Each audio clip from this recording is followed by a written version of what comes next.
दोस्तों, आज हर कोई अपने जीवन में अंग्रेजी शब्दों का प्रयोग करना चाहता है ताकि शब्द बड़े ही अच्छे लगे और सभी को आराम से समझ में आ जाए। और आज हम जानेंगे कि लीची को इंग्लिश में क्या कहते हैं। इसके साथ ही लीची से जुड़े कुछ रोचक तथ्यों पर भी विचार करेंगे, तो हमारे साथ बने रहिए। सबसे पहले हम जान लेते हैं कि लीची को इंग्लिश में क्या कहते हैं। दोस्तों, लीची को इंग्लिश में लीची ही कहा जाता है, जिसके दो तरह के मीनिंग होते हैं। पहला LYCHEE और दूसरा LITCHI। इन दोनों को ही लीची के नाम से जाना जाता है। लीची क्या होता है? लीची एक तरह का फल होता है। लीची का जो पेड़ होता है वह सदाबहार पेड़ होता है। अगर लीची के पेड़ की ऊंचाई की बात करें तो इसकी ऊंचाई 15 से 20 मीटर तक होती है।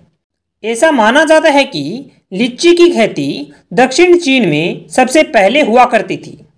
दोस्तों, इस तरह से लीची को इंग्लिश में लीची ही कहा जाता है, जिसका मीनिंग होता है LYCHEE या LITCHI। इन दोनों को ही लीची के नाम से जाना जाता है। इसके साथ ही लीची के कुछ इंटरेस्टिंग फैक्ट भी जान लेते हैं। इंटरेस्टिंग फैक्ट अबाउट लीची। फर्स्ट इंटरेस्टिंग फैक्ट, गुर्दे की पथरी जिस भी व्यक्ति को होती है उसे बहुत ही दर्द सहना पड़ता है, मगर आपको जानकर हैरानी होगी कि लीची इस दर्द को कम करने का काम करती है।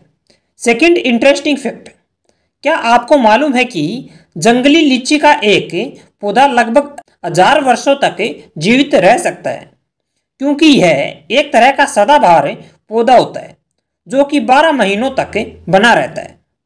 थर्ड इंटरेस्टिंग फैक्ट, क्या आपको मालूम है कि लीची के पौधे का जन्म सबसे पहले दक्षिण चीन में हुआ था, और यही कारण है कि लीची के जन्मदाता के रूप में दक्षिण चीन को माना जाता है। और आज भी दक्षिण चीन में लीची की बहुत अधिक खेती होती है।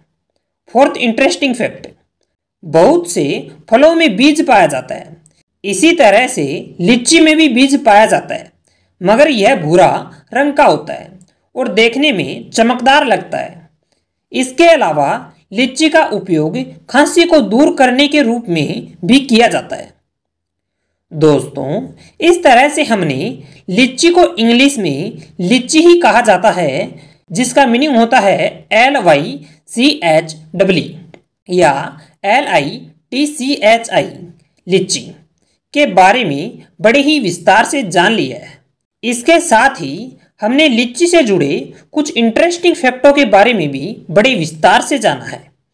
क्या आप ऐसे ही अंग्रेजी शब्दों के बारे में और अधिक जानना चाहते हैं? अगर हाँ, तो आप हमारे इस चैनल को सब्सक्राइब करें और बेल आइकन को दबाएं, क्योंकि आपको इस चैनल पर ऐसे ही अंग्रेजी शब्दों के बारे में और अधिक जानने को मिलेगा। तो चैनल को सब्सक्राइब करें और बेल आइकन को दबाना ना भूलें।